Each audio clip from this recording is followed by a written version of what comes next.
India is witnessing history. For the first time after 127 years, the historic relics of Piprava have arrived in India. And this is not a simple mission that we are talking about. It is a historic, strategic operation that was led by the Government of India, Prime Minister Narendra Modi, and the Ministry of Culture and Tourism played a very significant role in this. To talk about that and the significance of this all, joining us right now exclusively here on NDTV is the Union Minister for Culture and Tourism, Mr. Gajendra Singh Shekhawat. Minister Saab, thank you very much for joining us. Namaskar. क्यों ना हम यहीं से शुरू करें? Why not we begin here? This is something that tells us about the origins of Buddhism and Kapilavastu. What is this all about? And I'll come to the mission later. देखिए, जहाँ से हम शुरू कर रहे हैं, ये भगवान बुद्ध के काल की एक क्ले की सील है, जिस सील में भगवान बुद्ध के काल के समय की जो व्यवस्थाएं थी उस सबको उकेरा गया है। और ये उस समय की जो व्यवस्थाएं थी उस व्यवस्थाओं को हमारे सामने परिलक्षित करती है। यहाँ से लेकर के इस पूरी एग्जीबिशन में हमने भगवान बुद्ध के काल से लेकर के उनके जीवन से लेकर के बाद में बौद्ध धर्म का विस्तार जब भारत में हुआ और विभिन्न कोनों में भारत के इस 2500 साल की यात्रा में जो विभिन्न स्मृति अवशेष मिले, उन सब को एक जगह दिखाने की भगवान बुद्ध से जुड़ी हुई ऐसी ऐतिहासिक हज़ारों वस्तुएं देश के ट्रेजर्स में, प्राइवेट कलेक्शंस में, म्यूज़ियम्स में, सब लोगों के पास में है। लेकिन उनमें हम एक पूरा हॉलिस्टिक व्यू भगवान बुद्ध के जीवन और उनके दर्शन के प्रभाव का दे सकें, ऐसी पर प्रयास हमने इस एग्जीबिशन में किया। जी, एग्जीबिशन बहुत ही हिस्टोरिक है। यहाँ पर मैंने पूरा मुआयना किया एग्जीबिशन का और मैंने एक चीज़ नोटिस की कि जिस तरीके से चाहे वो वेस्ट हो, चाहे वो यूरोप हो, अमेरिका हो, वहाँ जिस तकनीक का इस्तेमाल किया जाता है ये उससे कम नहीं है। बिल्कुल जो टेक्नोलॉजी हो या लेटेस्ट चीज़ें हों उसमें इस्तेमाल की गई। निश्चित रूप से हमने प्रयास किया कि दुनिया का जो सर्वश्रेष्ठ म्यूज़ियम एक्सपीरियंस क्रिएट करने के, लाइटिंग से लेकर के सारी व्यवस्थाओं को लेकर के कि उसको हम यहाँ पर दिखा सकें जी। एंड एक ट्रूली वर्ल्ड क्लास म्यूज़ियम हम बनाएं। और मन में ये भाव इसलिए था कि माननीय प्रधानमंत्री जी के नेतृत्व में हम विश्व का सबसे बड़ा म्यूज़ियम युगीन भारत, हमारी आइकॉनिक बिल्डिंग्स जो हैं नॉर्थन साउथ ब्लॉक की, वहाँ बनाने जा रहे हैं। और हमने तय किया था कि इस एग्जीबिशन को हम इस तरह से क्यूरेट करेंगे, इस तरह से एग्जिबिट करेंगे कि हमारे पास लिए एक सैम्पल स्टडी होगा कि हम आने वाले समय में अपने उस म्यूज़ियम को कैसे वर्ल्ड क्लास म्यूज़ियम के रूप में बनाएंगे। और मैं मानता हूँ कि अब तक की जितने रिस्पॉन्सेज मुझे इस बिल्डिंग को देख करके, इस म्यूज़ियम को देख करके, यहाँ डिस्प्ले को देख करके, यहाँ क्वालिटी ऑफ डिस्प्ले को देख करके, लाइटिंग को देख करके, ओवरऑल एक्सपीरियंस को, एम्बियंस को देख करके मिले, सब ने कहा है कि ये निश्चित रूप से अद्भुत है। अब आप आ जाते हैं असली कहानी पर, और जो कि एक ऐतिहासिक कहानी हमेशा के लिए होने वाली है, और वो है पिपरावा के जो रेलिक्स हैं, जो जेमस्टोन्स हैं, 127 साल के बाद यहाँ पर वापस आए हैं। ये कैसे आपको पता चला और फिर आपकी जो रणनीति पूरी रही, स्ट्रैटेजी रही, वो कैसे तय हुई?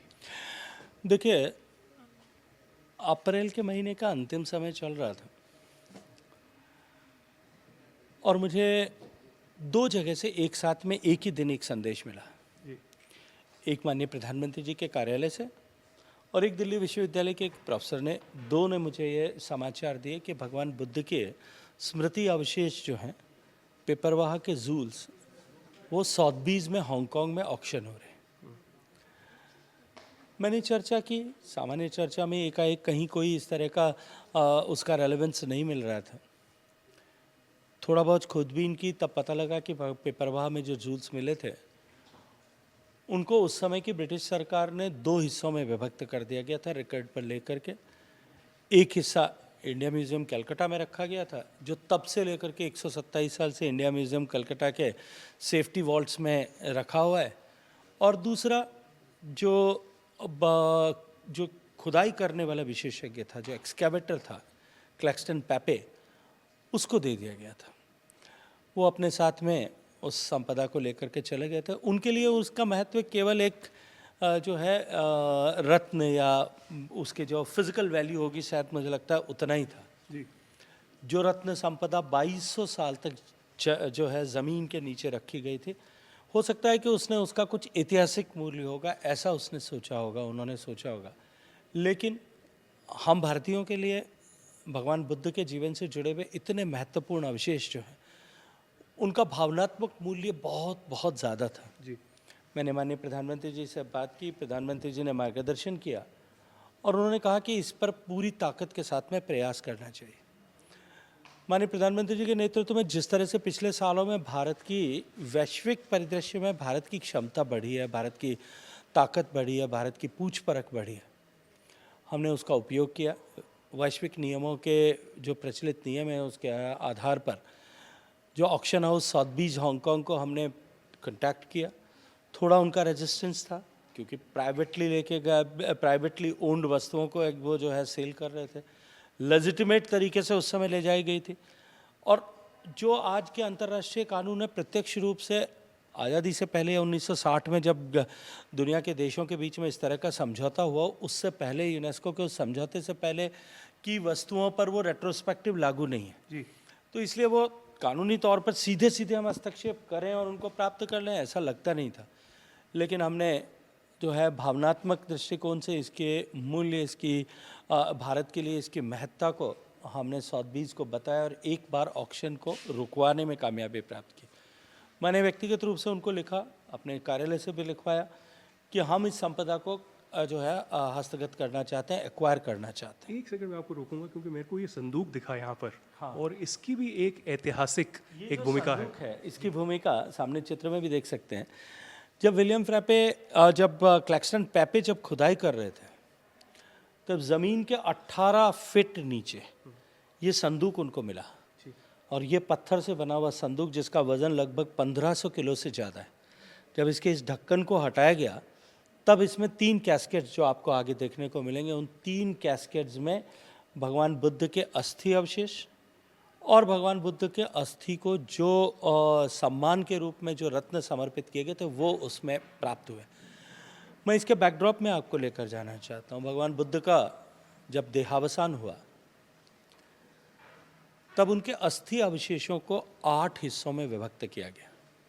7 हिस्से उनके 7 परम शिष्य अपने एक एक प्रांत में, भारत के उस समय जो प्रोविंस थे उसमें लेकर के गए।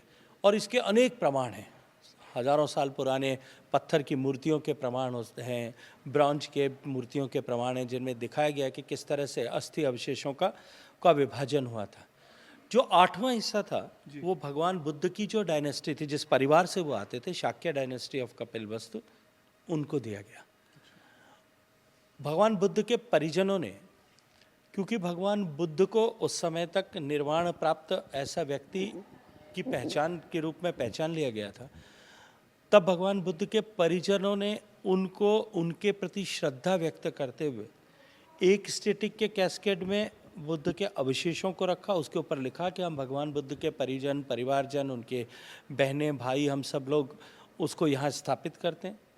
दूसरा, उस समय की प्रचलित परंपरा के अनुरूप परिवारजनों ने अपने अपने एक प्रिय जूल को भगवान बुद्ध को समर्पित करते हुए एक एक कैस्केड में ऐसा करके रखा। और ये संपदा जो है, ये संपदा भगवान बुद्ध की, ये जो संपदा है, ये संपदा इस पत्थर के पेटी जो आपने अभी देखी, इस पेटी में बंद करके और इस संपदा को जो है वो ज़मीन के अंदर सुरक्षित कर दिया गया। जो जैसा मैंने बताया, बाद में विलियम पैपे जब उसकी खोज कर रहे थे तब उनको प्राप्त हुई। एक और चीज़, आप लीगल नोटिस की बात कर रहे थे कि जो आपने सॉथबी, जो वहाँ पर ऑर्गेनाइजेशन थी जो इसकी पूरी जो है ऑक्शन करने वाली थी, तो लीगल नोटिस तक बात आ गई। हाँ, हमने उनको लीगल नोटिस दिया, क्योंकि लीगल नोटिस दिए बिना हम उनसे संपर्क नहीं कर सकते थे। हमने उनको लीगल नोटिस दिया कि आप जो है हमारी भावनाओं के साथ में खिलवाड़ करने, और ये अनुचित है, गलत है। और एक लंबा नोटिस हमने दिया और एक ही दिन में कई सारा करस्पॉन्डेंस हमारा उनके बीच में हुआ। और उस करस्पॉन्डेंस के आधार पर एक बार हम उस ऑक्शन को जो है वो रुकवाने में कामयाब हुए। मैं आपको दिखाना चाहता हूँ, ये जो कैस्केट है, अब ये कैस्केट जो है जिसमें रेलिक रखे गया था और जिसमें ये जूल्स रखे गए थे, इसके अतिरिक्त भी उधर 2 कैस्केट आपको देखने को मिलेंगे। आप कल्पना करके अब इसको इस दृष्टिकोण से देखिए, 2500 साल पहले पत्थर को इस तरह से तराश करके उसका एयर टाइट ढक्कन सहित बना करके उसमें किसी चीज़ को रखा जाए। हमारी कला और हमारे कलाकार उस समय कितने उन्नत थे कितनी परिष्कृत हमारी कला थी, जी। कितनी समृद्ध हमारी उस समय की आर्टिस्टिक जो है वो कैपेसिटीज़ थी। जी। तो उसका दर्शन भी हमको इसके साथ साथ में यहाँ होता है। आपको आगे देखने को मिलेगा जो इसी में जो सीरीज में से एक ये स्फटिक का कैस्केड है। इसको एक बार देखिए कि ये पूरी तरह से फ्लॉलेस क्रिस्टल है। क्रिस्टल को इस तरह से घड़ करके इससे बनाना, इसका एयर टाइट ढक्कन बनाना, इसका हैंडल देखिए आप एक फिश के शेप में है और उसके अंदर ठीक से आप करीब से देखेंगे आपको दिखेगा कि उसके अंदर सोने की पत्तियां भरी हुई। आज भी अगर किसी कारीगर को बनाने का कहा जाए तो मुझे लगता है कि उसको चुनौतीपूर्ण लगेगा।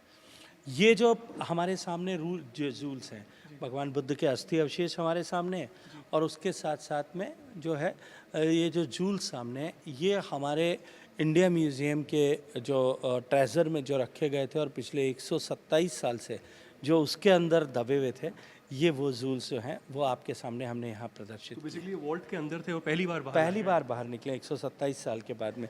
ये कैस्केड अगर आप ठीक से देखेंगे, मैं चाहूँगा आपके दर्शक इसको देखें, ये इसके ऊपर जो है पाली में ये लिखा गया है, ये प्राकृत भाषा में ये लिखा गया है कि यहाँ पर ये जो है इसमें क्या रखा गया है और उसको हमने दिखा गया है। सुकिति भतिनम स भगिनी कनम स पुतः दलनम इयम सलिलम निधने बुधस्य भगते सखियान, कि हम शाक्य डायनेस्टी के भगवान बुद्ध के उनके भक्त, उनके भाई, उनकी बहनें, उनकी पत्नियां और पुत्र हम सब लोग यहाँ भगवान बुद्ध को स्थापित करते हैं। तो बिल्कुल ये जो है कैस्केट ऑफ बुद्धा, उनके जो पूरे डिटेल्स हैं पहली बार इतिहास में यहाँ पर जो है दिखाया जा रहा है। कितना गौरव की बात ये भारत के लिए भी है। और एक प्रश्न मैं आपसे ये भी पूछना चाहता हूँ मंत्री जी कि भारत के लिए और भारत से जो बुद्धिज़्म उत्पन्न हुआ उसके लिए कितनी बड़ी गौरव की बात है। देखिए निश्चित रूप से ये बड़ी घटना है। ये एग्जीबिशन अपने आप में एक बहुत बहुत महत्वपूर्ण घटना है। एक तरफ भगवान बुद्ध के स्मृति अवशेष जो 2000 साल से भी ज़्यादा ज़मीन में दबे थे और बाद में पिछले 127 साल बाद में समुद्रों के से द्वारा बांटे गए कॉन्टिनेंट्स की दूरी पर थे, वो आज एक बार फिर भारत में आए हैं। और ये इस तरह का रीयूनियन ऑफ रेलिक्स का ये एकमात्र ऐसा उदाहरण दुनिया में है।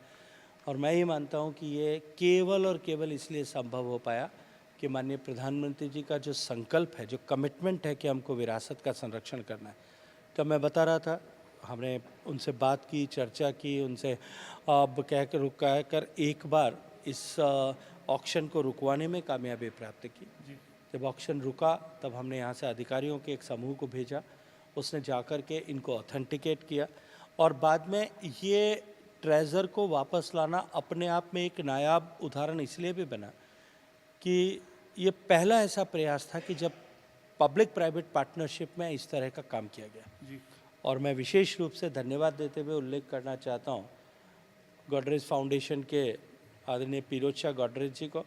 हमने उनसे संपर्क किया और उन्होंने स्वैच्छिक रूप से ये तय किया कि मैं इसके लिए जो है अपने फाउंडेशन से निवेश करना चाहता हूँ। हमने उनके साथ एक एग्रीमेंट किया, प्रधानमंत्री कार्यालय से हमने लगातार सब विषयों में उनको लूप में रख कर के अनुमति प्राप्त की और आज ये आपके सामने है। और ये पहली बार दर्शकों को मैं दिखाना चाहता हूँ, ये है वो जो अनमोल जेम्स हैं जो पहली बार 127 साल में यूके से फिर अमेरिका होते हुए हांगकांग होते हुए भारत में आए हैं। आप इसके बारे में बताएं कितना कठिन था ये। सी द ब्यूटी, जैसा मैंने आपको डिटेल में बताया, एक बार इन रेलिक्स को इन जूल्स को देखना चाहिए।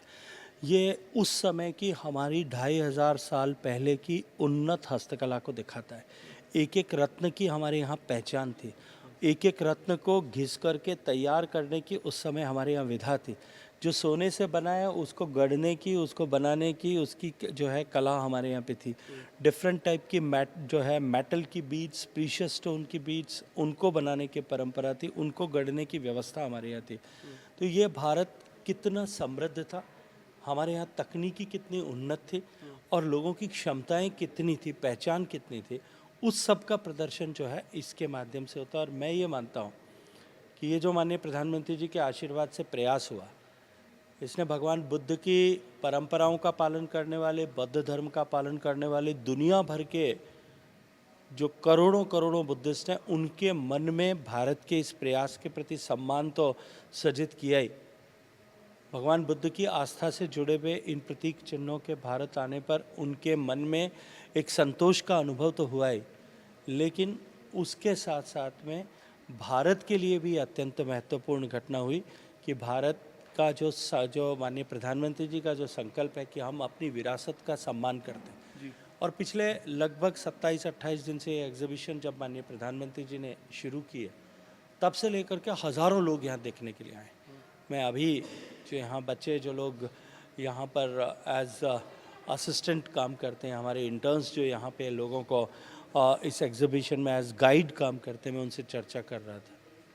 उनका कहना था जो यहाँ आता है वो अभिभूत हो जाता है और उसका भारत के प्रति सम्मान, हमारी विरासत के प्रति सम्मान और हमारी विरासत के प्रति श्रद्धा का भाव जो है, भारत देश की जड़ों के प्रति श्रद्धा का भाव और अधिक गहरा हो जाता है। देखिए मंत्री जी, मैं तो खुद कह सकता हूँ कि मैंने यहाँ पर जैसी अनुभूति की वो पहले तो कभी नहीं हुई है, और जिस तरीके से एक इंटरनेशनल लेवल पर एक जो क्वालिटी इस म्यूज़ियम की है अलग ही तरीके की है। लेकिन मैं आपसे ये भी पूछना चाहता हूँ कि क्या आपको ऐसी अपेक्षा थी जब हांगकांग में यह मसला आया कि एक रणनीतिक तौर पर और डिप्लोमेटिक तौर पर एक डिफ़िकल्टी होगी, क्योंकि हम एक चाइनीज़ टेरिटरी की बात कर रहे हैं और वहाँ से ये लाना, क्या ये चाइना को भी मुझे लगता है गवारा गुजरा होगा? देखिए, असंभव था लगता था। जिस दिन ये सूचना आई थी और हमने पहला प्रयास किया था, तब जिन पहले लोगों से बात की थी डिप्लोमेटिक वर्ल्ड में, उन सब ने डिमोटिवेट किया था कि ये संभव नहीं है, क्योंकि वो लेजिटिमेट तरीके से ले जाए गए। पिछले 125 साल जब वो कानून लागू नहीं था, उससे पहले की अवधि के हैं, इसलिए किसी भी हालत में आप इनको वापस ले आओ ऐसी संभावना नहीं है। कोई भी, पहली तौर पर कोई भी राजी नहीं था। और मेरे विभाग के सचिव विवेक अग्रवाल उसी दिन डिपार्टमेंट में आए थे, पहली बार मुझे कॉल ऑन करने के लिए आए थे जब मैंने उनके सामने ये विषय रखा था। जब मैंने उनके सामने ये चर्चा की, मैं चाहता हूँ कि किसी तरह से भारत में ये आए, मैं धन्यवाद करता हूँ। उन्होंने कहा कि सर पूरा प्रयास करेंगे और भगवान बुद्ध हमें सफल करेंगे। और मैं मानता हूँ कि जब हमने प्रयास शुरू किया तब हमको लगता था कि ये एवरेस्ट पर चढ़ने के जैसा है, लेकिन शायद भगवान बुद्ध को एक बार फिर अवशेषों को लौट करके वापस भारत आना था। अपने आप सहजता के साथ में रास्ता सुगम होता गया।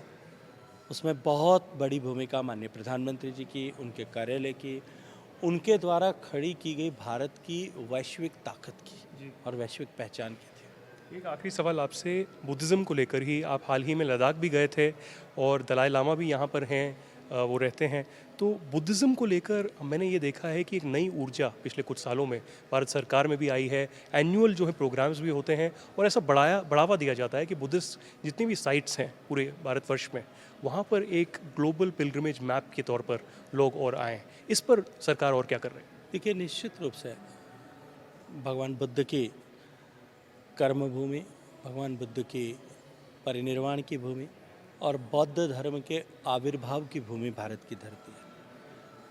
भारत से निकल करके दुनिया के अनेक देशों में बौद्ध धर्म पहुंचा। माननीय प्रधानमंत्री जी की प्रेरणा से भगवान बुद्ध के दर्शन को, भगवान बुद्ध की धरती के पर अवतरित दर्शन को जिन देशों में माना जाता है, उनके साथ में भारत के संबंध केवल कूटनीतिक संबंध न हो, अपितु जो हमारे सांस्कृतिक संबंध है, जो हमारा कल्चरल रिलेशनशिप है, उस रिलेशनशिप को स्ट्रेंथन करने के लिए निरंतर प्रयास किए गए। उसी अनुक्रम में भगवान बुद्ध के रेलिक्स लेकर के हम थाईलैंड गए, हम वियतनाम गए, हम कंबोडिया गए, हम रशिया में कलमाकिया में गए, हम भूटान में गए। और वो जो अनुभव होता है जब भगवान बुद्ध के अस्थि अवशेषों को लेकर के दुनिया के अन्य बौद्ध देशों में लेकर जाते हैं, सब वो अपने आप में दर्शन इतना द्रवित करने वाला होता है, इतना हृदय को छूने वाला होता है। कल्पना करिए, लाखों लोग, कलमाकिया जब अभी 3 महीने पहले लेकर के गए थे, उस प्रोविंस की टोटल पॉपुलेशन से 1.5 गुना लोग वहाँ एकत्रित हुए। वो भाव विभोर होकर के वहाँ पे उनका दर्शन करने के लिए आते हैं। थाईलैंड से लगभग 20 लाख लोगों के दर्शन करने के बाद जब हम अस्थि अवशेषों को वापस लेकर के आ रहे थे, पवित्र अवशेषों को लेकर के आ रहे थे, हज़ारों लोग एयरपोर्ट के रनवे के आसपास जिसको जहाँ जगह मिली थी वो वहाँ दंडवत प्रणाम करके आंखों में आंसू भरे हुए हृदय से हाथ जोड़ करके विदा कर रहा था। ये जो भगवान बुद्ध के साथ में भारत की धरती का, भगवान बुद्ध का आविर्भाव की भूमि और बौद्ध दर्शन के आविर्भाव की भूमि होने के नाते एक सहज श्रद्धा लोगों के मन में जो है, दुनिया का हर बुद्ध धर्म का पालन करने वाला व्यक्ति एक बार भारत में आए, हम उस दिशा में आगे बढ़ रहे हैं कि हम इस तरह से अपने भगवान बुद्ध से जुड़े हुए सारे स्थानों को, सारनाथ से लेकर के सांची तक और कपिलवस्तु से लेकर के और पिपरवाह तक, उन हम सारे स्थानों को इस तरह से संरक्षित करें, संचित करें कि दुनिया भर के लोग भारत में आकर के भगवान बुद्ध के दर्शन का अनुपालन करने वाले लोग भारत में जीवन में कम से कम एक बार आकर के उनका अनुभव करें, उनका दर्शन करें और मन में श्रद्धा का भाव लेकर के भगवान के प्रति अपनी आस्था व्यक्त करें। उनको अवसर देने के साथ साथ में ये हमारे लिए अपने कल्चरल रिलेशंस के बॉन्ड को स्ट्रेंथन करने और साथ में हमारे टूरिज्म के पोटेंशियल को ग्रो करने, इन दोनों के दृष्टिकोण से अत्यंत महत्वपूर्ण है और प्रधानमंत्री जी के नेतृत्व में हम इस पर काम कर रहे हैं। गजेंद्र जी, आपने पीपरावा के ऊपर हमसे बात की, बहुत बहुत धन्यवाद। Thank you very much. Well, we are at the historic exhibition by the Government of India on the Piprahava relics that have been brought in after 127 years. And we have none other than Kiran Nadar joining us, India's most respected art collector, but also a philanthropist. Thank you very much, ma'am, for joining us. You were here with the minister, Honorable Minister himself. What was your experience? Actually, we bumped into each other. Yeah. This was not planned. Yes, So it sure. was very nice. And what was really good is how much knowledge he has about the show and the various carvings. So he gave me, of course, there were other people. For me, it was like really seeing the Buddha. I mean, with my own eyes, because the images that they have in the sculptures are absolutely breathtaking. And the whole experience, the way the show has been curated, I think is a marvel. And of course, seeing the relics themselves is something that I have looked forward to for a long time.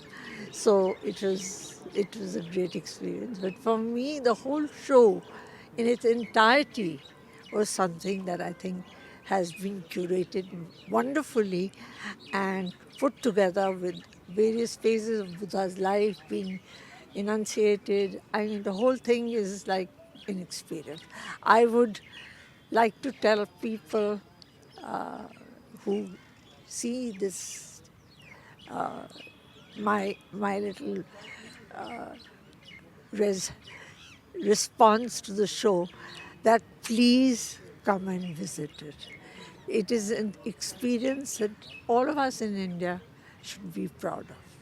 Well, you said almost everything that I wanted to ask, but you're known for showcasing India to the world through art. The way the Government of India, through this initiative, has done this, how would you say this? Do you think that there should be more such initiatives of preserving the culture, the civilization of India? Absolutely. I think I don't, it's not as a criticism, but I do feel today more inputs are coming in from the government.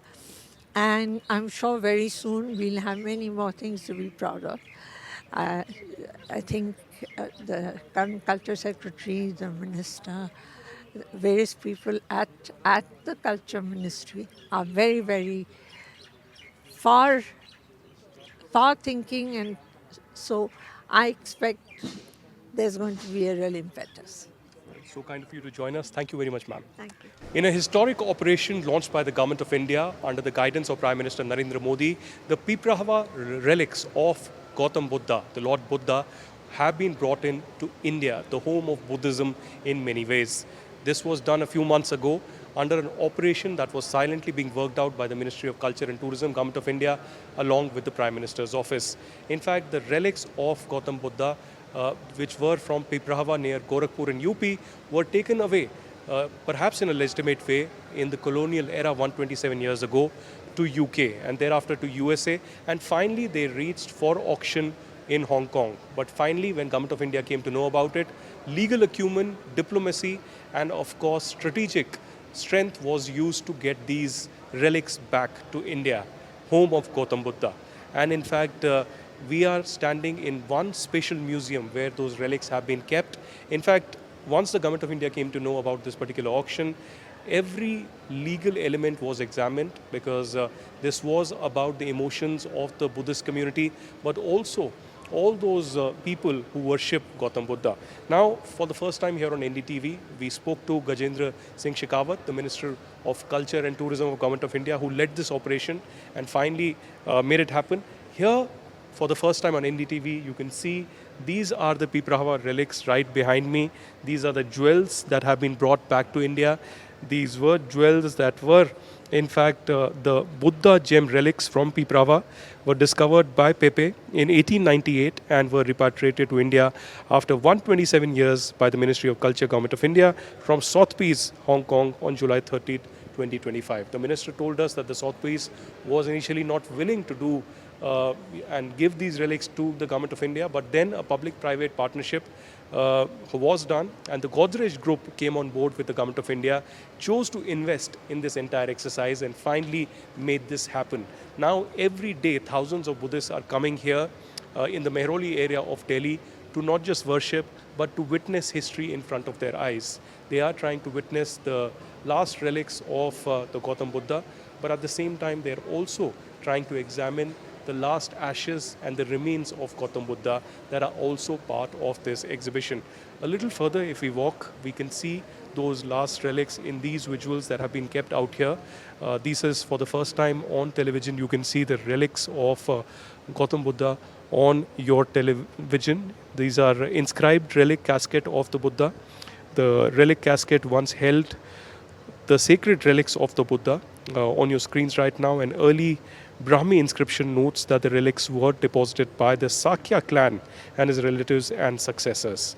In fact, there are other relic gems that have been kept here, brought in from an Indian museum, but here in the middle, you can see the relics of Lord Buddha, Gautam Buddha, for the first time. It's a very powerful and an emotional moment for thousands and lakhs of Buddhists who worship Gautam Buddha, but also for people who are interested in history, who are interested in knowing the past of India and past of Buddhism. So the Government of India has made the unthinkable happen through diplomacy, through legal acumen, through strategic insights as well. There was pressure that was applied, and also there were fears that the Chinese may object to this because this was being held in Hong Kong and the relics had to pass through Chinese customs.